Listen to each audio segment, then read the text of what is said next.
udhëtimi drejt Hagës dhe takimi me Hashimin, komandantin e luftës çlirimtare, udhëheqësin e Kosovës lirë, vllaun tim Matambjeshve, ishte një moment shënjues i javës që shkoi.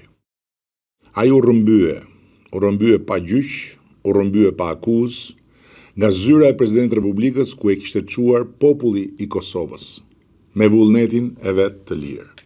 U rrëmbye për një farsë të nisur për trafik organesh, nga kukullat ruse të Dumës së Putinit në Asamblenë e Përgjithshme Parlamentare të Këshillit të Evropës në Strasburg. Dhe për të vazhduar me lloj-lloj absurditetesh dhe dëshmitarësh qesharak të akuzës ndërkombëtare në Hagë.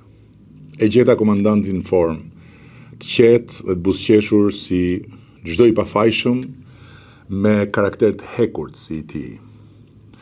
Nuk di, realisht nuk kam fjalë për të thënë më shumë për këtë padrejtësi ulëritëse në zemër të Europës demokratike, me bekimin e shteteve të Europës dhe të Shtetet Bashkuara dhe me fondet e taksapaguzëve europiane amerikan, bazuar në besimin e atyre që e votuan këtë gjykatë duke ja lënë në dorë drejtësisë ndërkombëtare të bëj drejtësi, dhe sot gjenden në këtë situatë ku në fakt padrejtësia nuk po u bë thjesht disa udhëheqësve të popullit të Kosovës në luftën për liri, po i bëhet vetë atij populli europian që çliroi vetveten nga një regjim nacional socialist.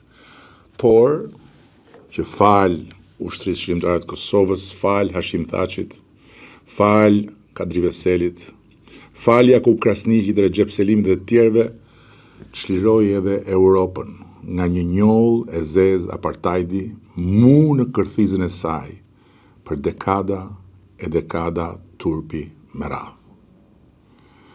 Zoti qoftë me të burgosurit pa gjyq të Kosovës në Hagë, që prej më shumë se 5 vjetësh tani më janë pengje një padrejtësie. Një padrejtësie në Europën e lirisë, demokracisë dhe shtetit ligjor.